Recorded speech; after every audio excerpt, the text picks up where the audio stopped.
So, good Okay. morning good morning po mga kabady. Good morning po, Dean. Kami po ang Group 6 and we are here to report about the presentation. Ito pong presentation namin sa Law Enforcement and Administration. Ako po si Espiritu Joshua Abraham C. Kasama ko po sina Magrama Emmanuel Nino M.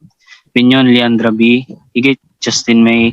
Si Raitas Jeffrey. Kaso nga lang po si Raitas ngayon ay hindi ko makaka-join sa atin ngayon kasi po may trabaho. Pero nag-contribute naman po siya sa paggagawa po ng PPT namin. Let's start.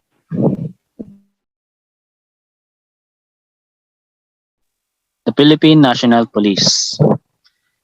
Our mandate.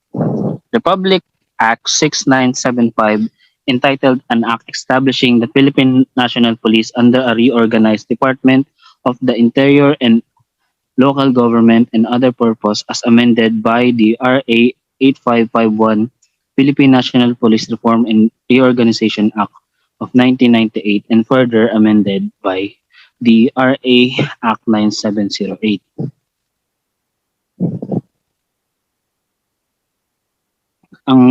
Our philosophy is service, honor, and justice. Kumbaga ang natin po ay pagserbisyo po sa tao, honor natin, dangal natin bilang kapulisan, at ang pag-justice po, ang ating pag-strive for the justice for everyone. Our core values, maka-Diyos, pro-God, makabayan, pro-country, makatao, pro-people, at makakalikasan, pro-environment. Maka-Diyos always, iuuna natin, balik-balik. Maka-Diyos, uunahin natin na ilagay dapat ang Diyos sa ating mga gawain at para wala tayong tinatapakan na kahit sino man.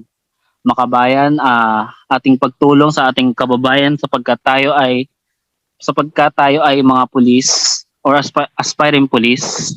Makatao bilang tayo din ay tao tulad ng iba pa at mga kalikasan sa pagprotekta natin sa ating kapaligiran. Our vision. Imploring the aid of the Almighty, by 2030, we shall be a highly capable, effective, and credible police service working in partnership with the responsive community towards the attainment of a safer place to live, work, and do business. Ang pag-implore daw ng may kapal sa by 2030 na taon ay magiging highly capable tayo, effective tayo, at credible tayong police na pagsiservisyo na makikipagtulungan sa ating komunidad at responsable tayo, responsive para ma-attain natin ang safe na ating kapaligiran, community na ating titirhan, pagtatrabahuan at kagawin ng ating kabuhayan. Our mission.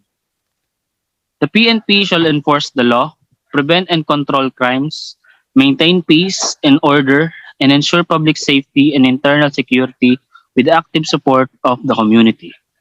Ang misyon ng ating PNP ay mag-enforce ng law, ng batas natin,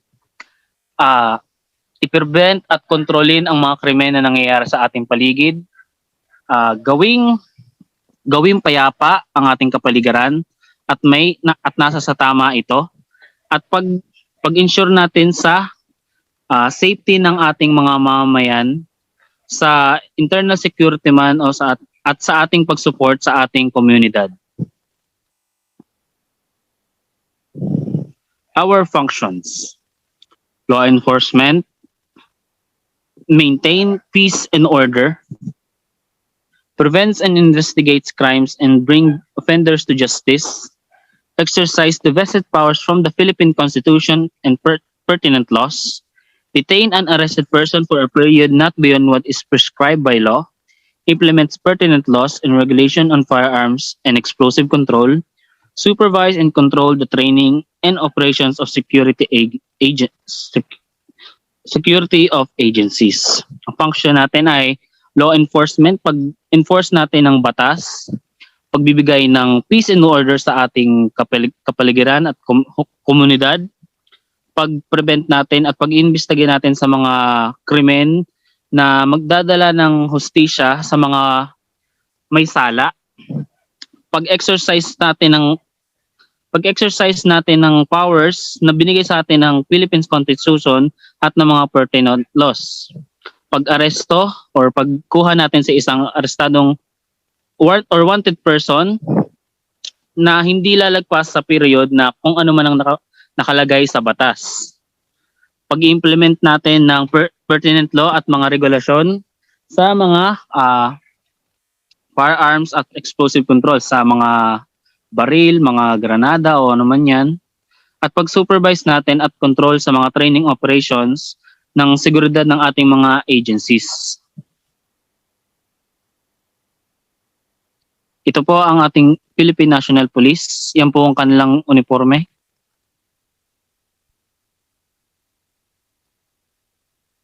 Saan naga? Anagang number na yan man?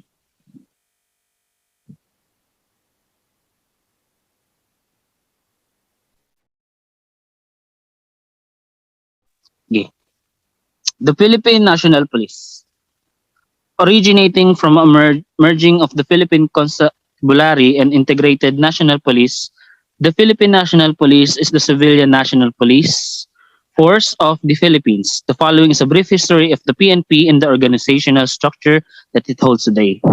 Ang pag-originate daw ng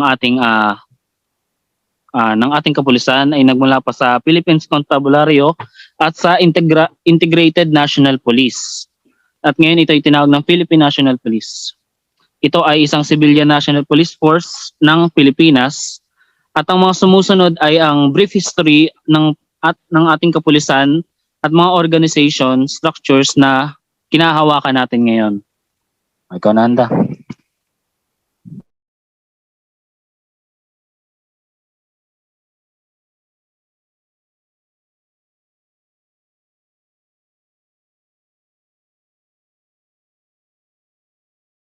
Wait lang.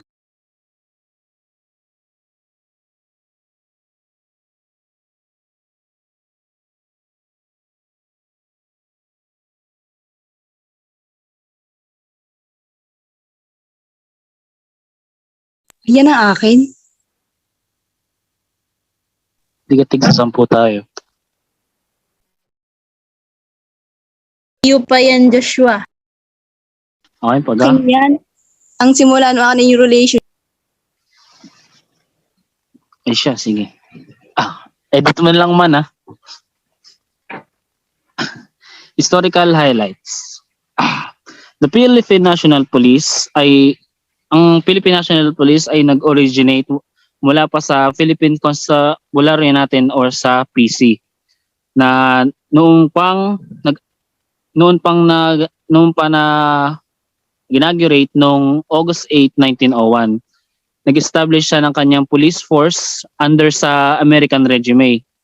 At sa August 8, 1975, ang presidential decree number 765 ay na-issue na nag-establish ng ating Philippine Constabulary Integrated National Police or the PC or INP bilang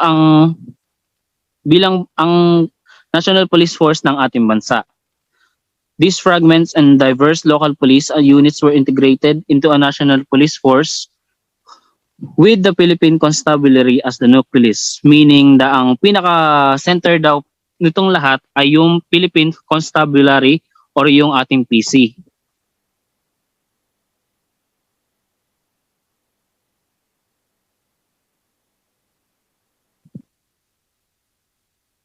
After the People's Revolution noong 1986, ang bagong konstitusyon ay na-promulgate na nagpo-provide sa ating police force na national in scope and civilian in character. Consequently, Republic Act number 6975 entitled An Act Establishing the Philippine National Police under a Reorganized Department of the Interior and Local Government, DILG. Ibig sabihin ito daw ay parang na-reorganize mula sa DILG natin na ito ay nasign to sa ating batas noong December 13, 1990 na nag-took effect noong namang January 29, 1991. So mga 28 days lang, whose members formerly the PC and the INP. Yung mga members daw nito ay yung mga former na PC o yung ating Philippines Constabulary at yung ating INP. And the absorption of the selected members from the major services of the armed forces of the Philippines, such as the Philippine Air Force, Security Command, and the Philippine Coast Guards, Philippine Navy, and the Philippine Army. Kasama dito yung mga selected members ng ating armed forces of the Philippines, tulad ng Philippine Air Force, Philippine Coast Guard, at Philippine Navy at ang Philippine Army.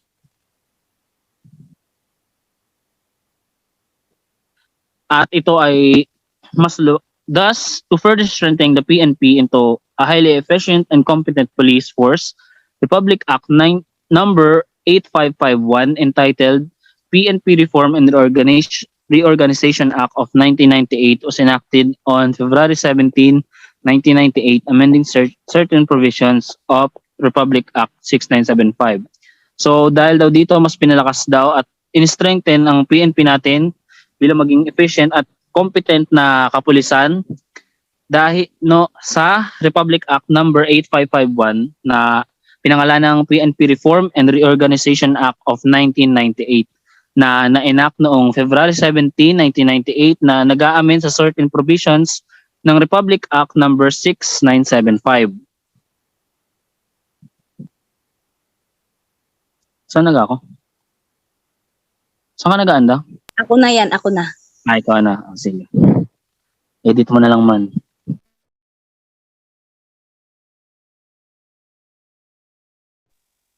Organization structure. Relationship of the PNP to the DILG. Pursuant to Republic Act number 6975 as amended by Republic Act number 8551. The PNP is under administrative control and operational supervision of the National Police Commission. Meanwhile, the NAFOLCOM is an attached agency of the Department of Interior and Local Government for Policy and Program Coordination.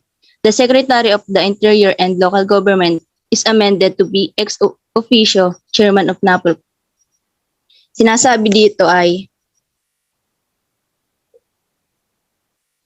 sa Republic na ito, 6975 ay amended na Republic Act number 8551 ay administrative control and operational supervision of the National Police Commission. Samantala naman ang NAFOLCOM ay isang attached na agency ng Department of the Interior and Local para sa policy at programa ng coordination. Ang kalihim ng panloob at lokal ay pamahalaan na inaatasan na maging ex-officio or chairman ng NAFOLCOM. Next, Eman.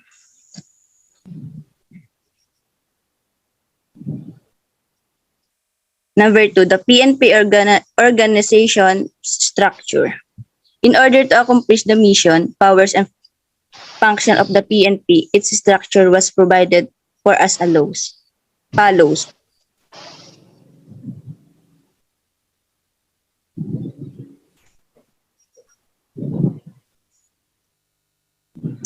Upang masakatuparan ang misyon at kapangyarihan at tungkulin ng PNP ay sinatuparan nito at itinakda para sa mga sumusunod.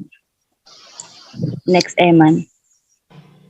The PNP organizational structure. The PNP command group is headed by Chief PNP who is vested with the power of the command and direct the PNP. He is also assisted by 2 deputies again assigned to the administration of the PNP and 1 for operational side. Number 2, the chief of the directional staff serve as the chief operation officer of the PNP. He coordinates, supervises, and directs the directorial staff and the PNP unit in the performance of respective action. Wait lang. Sabi dito, ang PNP Command Group ay pinamumunuan ng punong PNP na pinagkalooban ng kapangyarihan, mamuno at magdirekta sa PNP. Katuwang din siya ng 2 deputies na nakatalaga sa administrasyon ng PNP at isa pa sa operational side. Ang hepe ng directional staff ay nagsisilbing Chief Operation Officer ng PNP. Siya ang nagko-coordinate, nangangasiwa at namamahala ng mga unit ng PNP sa pagganap ng kanilang mga tungkulin. Next. Number 3. The Internal Affairs Service o IAS is headed by Inspector General who assists the Chief PNPs ensuring operational readiness and investigates infraction of the regulations committed by the members of the PNP. The Human Rights Affairs Office o HRAO is headed by a senior police commission officer who serves as a manager of the facility that will supervise the implementation of the guidelines and policies on human rights. Ang Internal Affairs daw ay pinamumunuan ng isang Inspector General na tumutulong sa punong PNP sa pagtiyak ng kahandaan at pagtakbo ng pag-iimbestiga sa mga paglabag sa mga regulasyong ginagawa ng mga miyembro ng PNP. Ang Human Rights Affairs Office ay pinamumunuan ng isang senior police commission officer na nagsisilbing manager ng pasilidad sa pangangasiwa ng pagtutupad ng mga alituntunin at patakaran sa mga batas ng karapatang pantao. Next. Number 5. The Center of Police Strategy Management or CPSM serves as the central facility of the PNP is coordinating, integrating all strategies management processes, sustaining its strategy execution and management is instilling in this organization as culture of strategy focus. Number 6. The directorial staff is composed of 16 directorates. Every director in each unit has also its defined function in line with a specialization as follows. Ang sabi dyan, ang Center for Police Strategy Management or CPSM ay nagsisilbing central facility ng PNP sa pag-uugnay at pagsama-sama ng lahat ng proseso ng pamamahala ng diskarte. Pagpapanatili ng pagpatupad ng pamahala nito. Ang pagkintas sa organisasyon ng kultura ay pagtutok sa diskarte. Ang directorial staff ay binubuo daw ng 16 directorates. Ang bawat director sa bawat unit ay maroon di tinutukoy na tungkulin, alinsunod sa kanilang espesyalisasyon tulad ng mga sumusunod. Directorial staff. Directorate for Personnel and Records Management or DPRM, the director optimizes the utilization of personnel resources both from the PNP uniform and non-uniform personnel.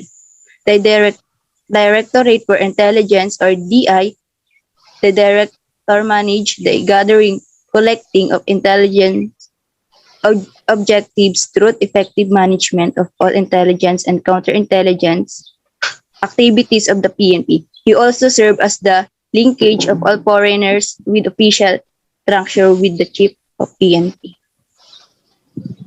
Sinasabi diyan, ginawa ng direktor ang utos, kontrol, direksyon, koordinasyon at pangangasiwa ng lahat ng aktibidad at operasyon ng PNP. Tulad ng bilang ng deployment ay pagtatrabaho ng mga tauhan. Sa DL naman ay ang direktor ay nangangasiwa at mamahala sa mga material na pagkukunan ng kailangan para sa mga operasyon ng PNP. Next.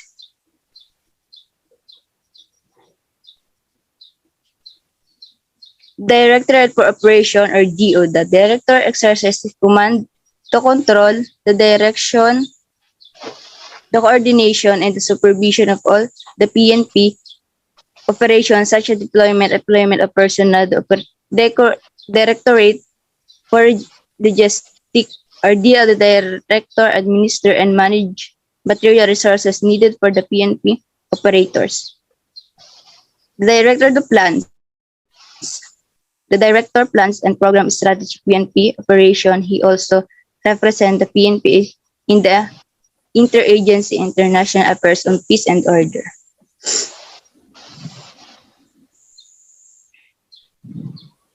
Next, Eman. The Directorate for Operation. The Director exercises the command, the control, the direction, the coordination, and the supervision of all activities on the PNP operations such as deployment or unemployment of personnel. The Directorate for Logistics. The Director administer and manage material resources needed for the PNP operation. The Directorate for Plans DPL, the Director of Plans and Program Strategic PNP Operations. He also represents the PNP in the Interagency International Affairs Office. Parang, parang ulit lang yun, Emon. Sige, next muna.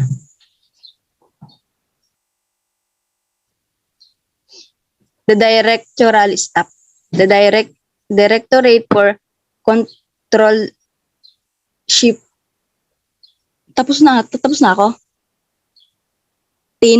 Patapos na. Di pa, 14 ka nagsimula eh. Sige, di ba pala? The Directorate to Controlship or DC, the Director administer and manage. Palakihin mo nga, ma'am. The Fiscal Financial Resources. The Directorate for Police Community Relationship or DPCR. The Director formulates and implements community-related activities, programs, and projects. He also supervises the PNP Salaang Police Center to undertake closing monitoring, networking, and the activities with the Muslim communities and addressing terrorism and lawless violence and disrespective areas to guarantee the Muslim are not discriminated first or singled out.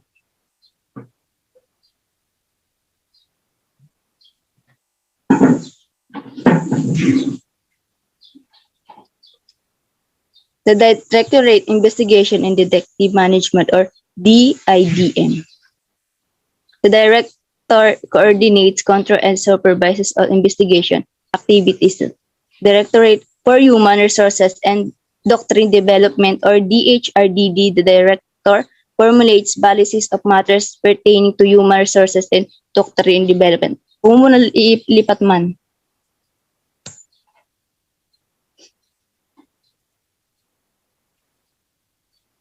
Sinasabi dyan ay, ang Director Coordinate ay kinokontrol ng pangasiwa ng lahat ng aktibidad at pagsisiyasat.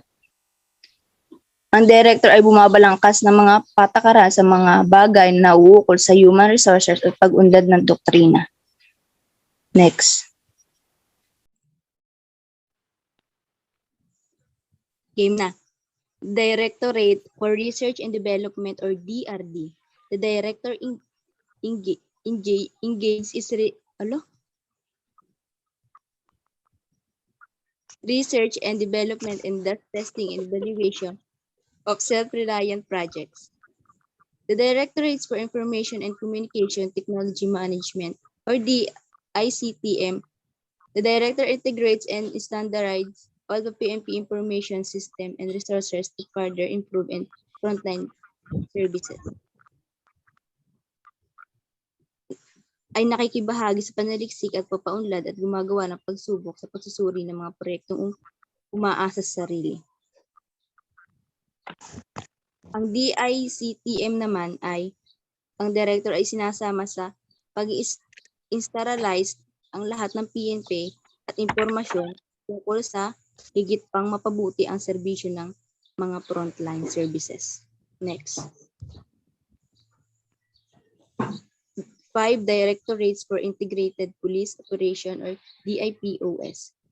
Directors of the cluster areas, the Integrated Police Operation, namely Eastern Mindanao, Western Mindanao, Visayas, Southern and Northern Luzon are given the responsibility for direct and to supervise to conduct integrated anti-criminality, internal security, counter-terrorism operation, to promote interoperability with the armed forces of the Philippines and provide a system for promote regional socio-economic development.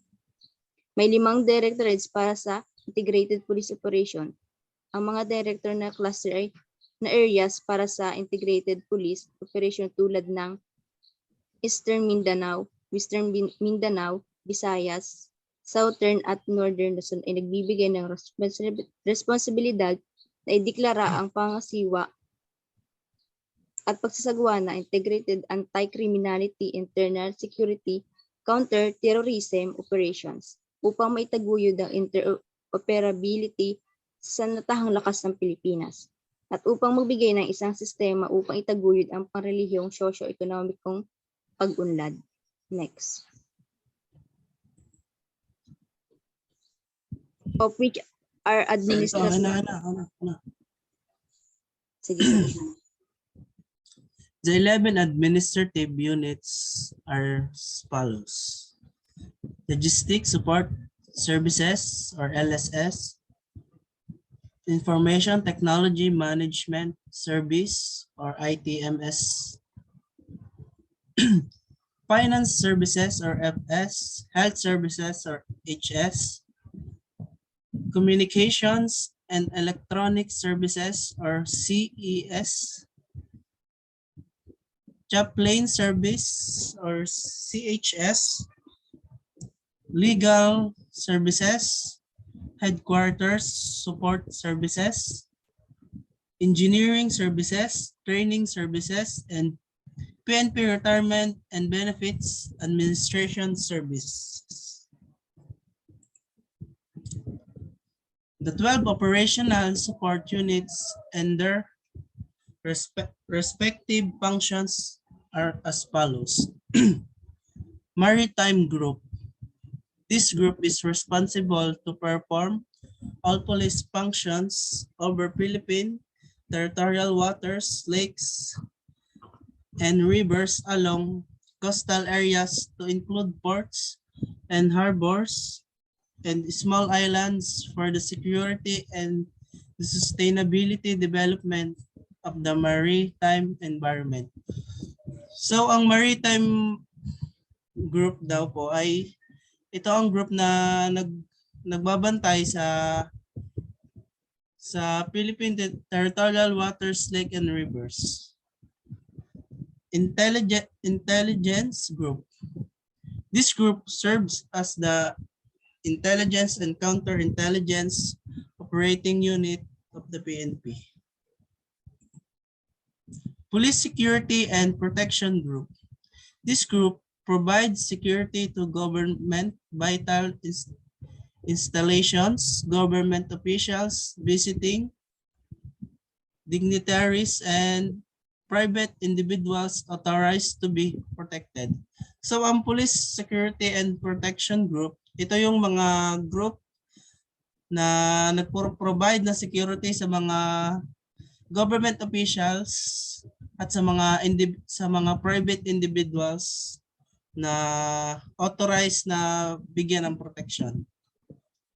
Criminal Investigation and Detection Group. This group monitors, investigates, prosecutes all crimes involving economic sabotage and other crimes of such magnitude and extent as to indicate their commission by highly placed or professional criminal syndicates and organized. It also conducts organized crime control, all major cases involving violations of revised penal code. Violators of special laws assigned to them such as anti-hijacking, anti-carnapping, and cybercrimes among others, and atrocities committed by Communist Party of the Philippines, New People's Army, and National Democratic Front. So ang Criminal Investigation and Detection Group known as the ILG, ito yung group na nagmo-monitor at nag-investigate ng mga crimes at ang mga pagsasabotahe sa ating gobyerno. Sila din yung nag-organize ng crime control at ang mga lumalabag sa revised penal code. Sila din yung assign para sa mga special laws na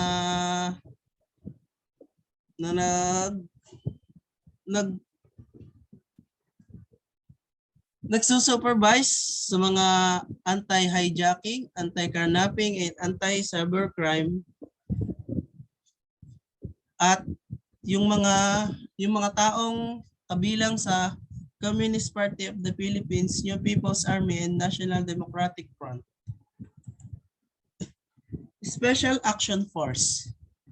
This group is mobilized strike force or a reaction unit to augment regional, provincial, municipal, and city police force for civil disturbance control. Internal security operations, hostage-taking rescue operations, search and rescue in times of national calamities, disasters, and national emergencies, and other special police operations such as anti-hijacking, anti-terrorism, explosive and ordnance disposal. On a special note, the PNPR unit is placed under the supervision of SAP. So ang Special Action Force, ito daw yung group na nag-organize para sa mga civil disturbance control para sa at nagsisekuridad ng para sa hostage taking rescue operation at sila din yung nagko-conduct ng search and rescue in times of national calamities at ang mga national disaster at sa mga special operations katulad ng mga hijacking, anti-terrorism, and explosive and ordnance disposal. Aviation Security Group. This group provides security to all airports throughout the country. Yung Aviation Security Group, sila daw yung nagpro-provide ng security sa ating mga airport.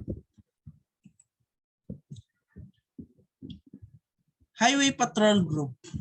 This group enforce the traffic laws and regulations, promote safety along the highways, enhance traffic safety consciousness through interagency cooperation concerning police traffic safety, engineering, traffic safety education, and traffic law enforcement functions, and develops reforms in the crime prevention aspects against all forms of lawlessness committed along national highway involving the use of motor vehicle.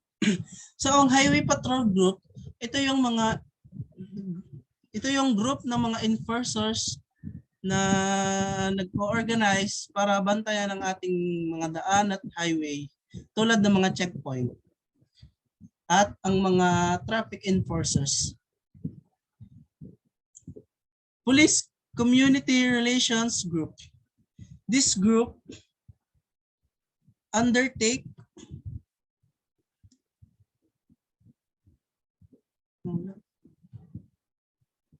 Police Community Relations Group. This group undertakes and orchestrates police community relations program and activities in partnership with concerned government agencies, the community, and volunteers organizations in order to prevent crimes and attain a safe and peaceful environment.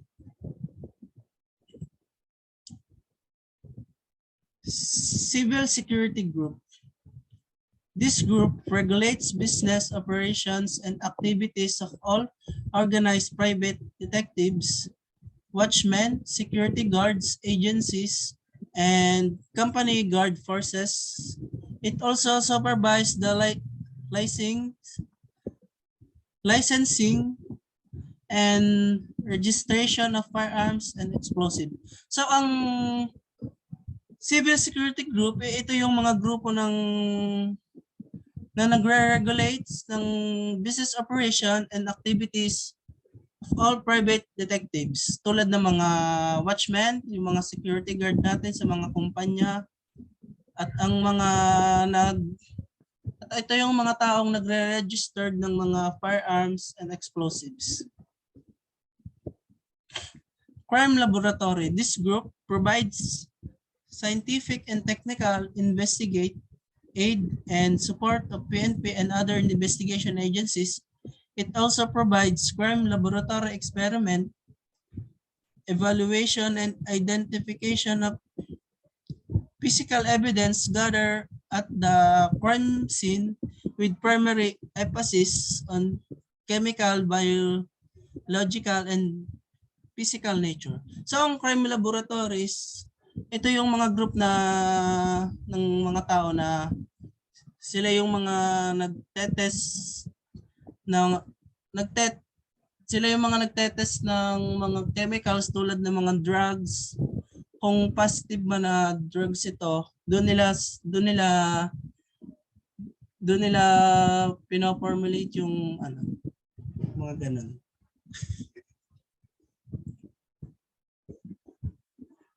PNP Anti-Kidnapping Group.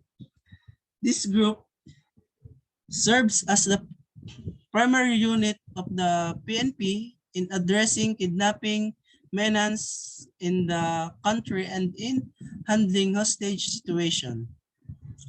So, ito daw yung mga anti-kidnapping group. Ito yung mga tao na nagsaserve as the primary unit of the Philippine National Police at nag-a-address sa mga kidnapping cases in kidnapping and hostage cases sa ating bansa. PNP Anti-Cybercrime Group. This group is responsible for the implementation of pertinent laws on cybercrimes and anti-cybercrime campaign of PNP. So ang PNP Anti-Cybercrime Group, ito yung mga tao na na responsable sa pag-implement of pertinent law of cybercrimes and anti-cybercrimes campaign of PNP.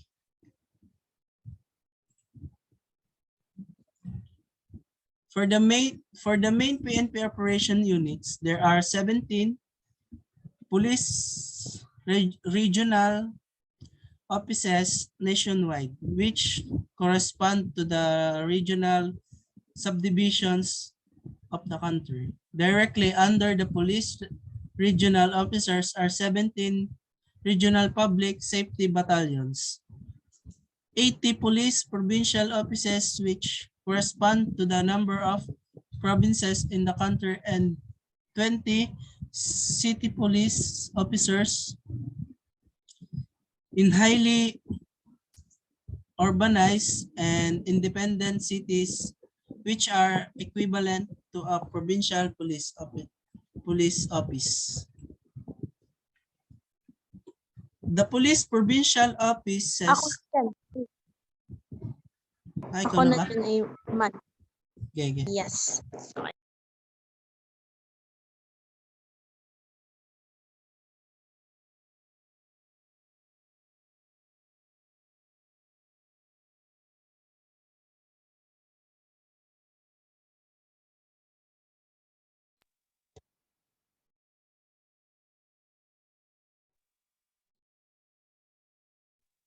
Ang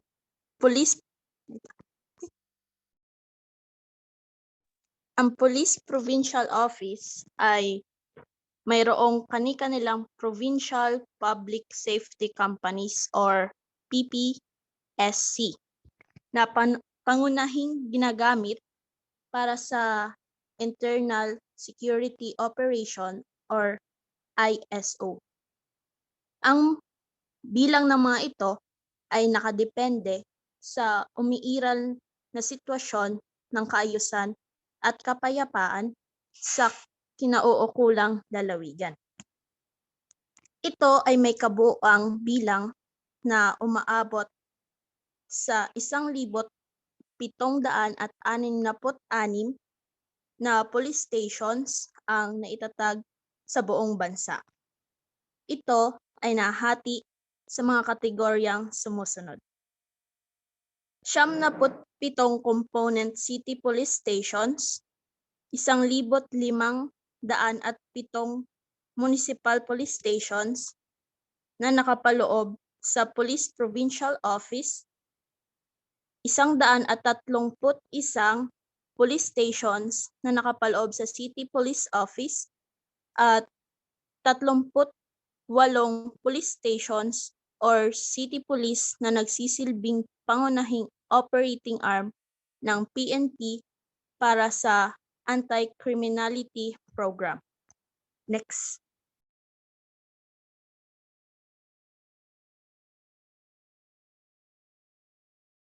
The PNP also has a significant feature in line of its rank classifications. It adopts a different structure for purposes of attaining a more efficient administration, supervision, and control as compared to the armed forces. These distinct considerations serve as basis for comparison between the ranks of the PNP and ranks of AFP as presented in the table. Ang PNP ay mayroong tampok na linya sa pag-uuri ng ranggo.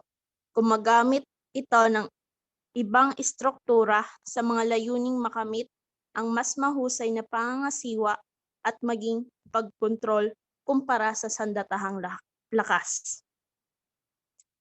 Ang mga natatanging pagsasaalang-alang na ito ay nagsisilbing batayan sa paghahambing sa pagitan ng hanay ng Philippine National Police o PNP at hanay ng Armed Force of the Philippines o AFP na nakapaloob sa talahanayan na nasa ibaba. Next po. Yan.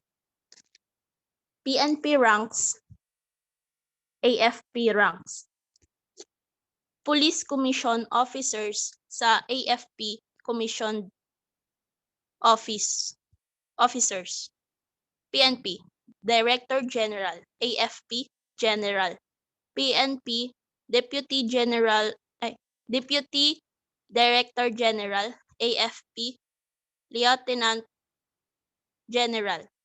PNP Director Chief Superintendent, AFP Major General Brigadier General. PNP Senior Superintendent, AFP Colonel.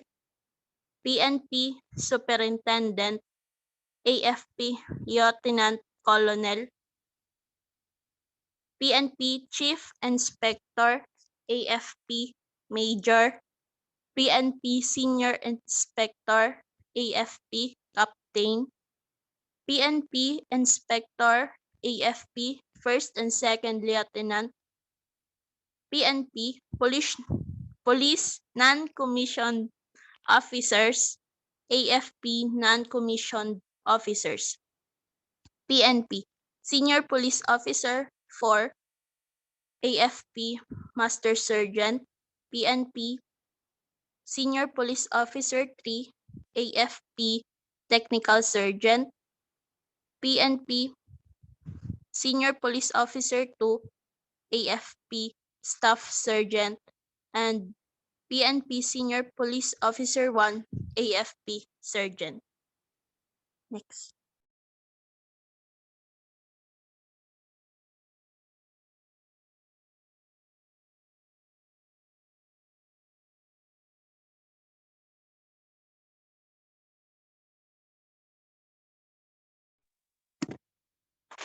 Domestically, the PNP is linked with the other law enforcement agencies through the National Law Enforcement Coordinating Committee.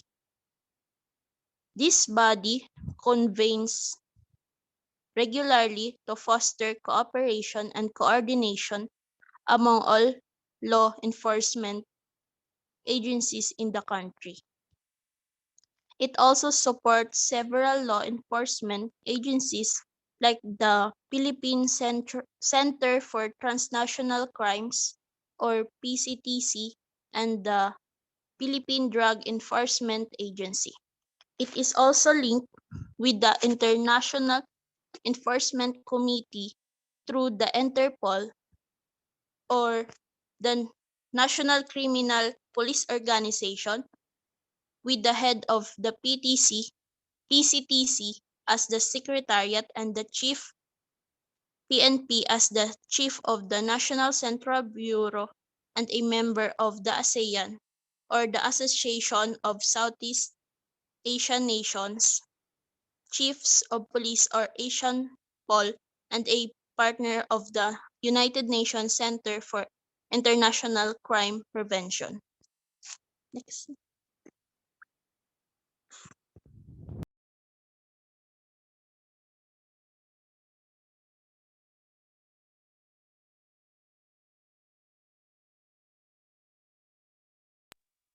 Ang PNP at AFP ay may kani-kanilang hangarin na sugpuin ang insurhensya at ibang seryosong pagbanta sa pambansang seguridad at sa panahon ng pambansang kagipitan na itinakda alinsunod sa Seksyon 12 ng Batas Republika 8551.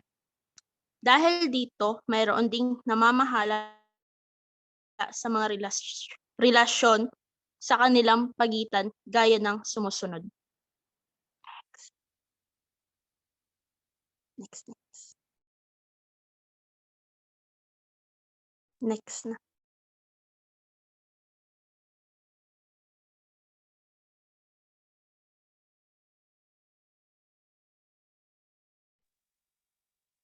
The PNP enforces law and ordinances and performs statutory functions, while the AFP exercise primary responsibility on matters involving suppression of insurgency and other serious threats to national security. Ang Philippine National Police ay nagpapatupad ng mga batas at gumaganap ng mga tungkulin ayon sa batas. Samantala, ang Armed Force of the Philippines ay nagsasagawa ng pangunahing responsibilidad na kinasasangkutan ng seryosong pagbanta sa seguridad pambansa. 2. The PNP provides assistance to the AFP insurgency affected areas, while the AFP is also responsible for the integrated territorial defense system. Ang PNP daw ay nagbibigay tulong sa AFP sa insurgensya at sa mga apektadong lugar. Ang AFP naman ay responsable sa pagbantay sa integrated territorial defense system. 3. The PNP assists the AFP for the dispositive action on arrested, captured, or surrendered insurgent within the prescribed reglementary period. Tinutulungan ng Philippine National Police ang Armed Force of the Philippines para sa mas positibong pag-aksyon sa mga nahuli o sumukong rebelde sa loob ng itinakdang panahon. The PNP provides assistance to the AFP in the arrest of suspected insurgents with standing warrants of arrest. Ang PNP ay tinutulungan ng AFP sa pagdakip sa mga hinihinalang rebelde at may kalakip na warrant of arrest. Number 5. The Philippine National Police and the Armed Force of the Philippines maintain close intelligence coordination and exchanges and share each other's accomplishments for their respective missions and functions. Ang AFP at PNP ay nagpapanatili ng malapit na koordinasyon, nagpapalitan ng impormasyon, at nagbabahagi ng mga kanilang nagawang misyon at mga tungkulin.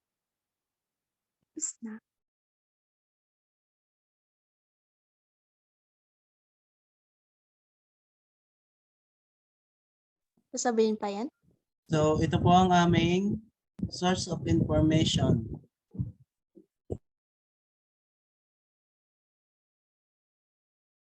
Salamat po sa pakikinig at have a wonderful day. Thank you.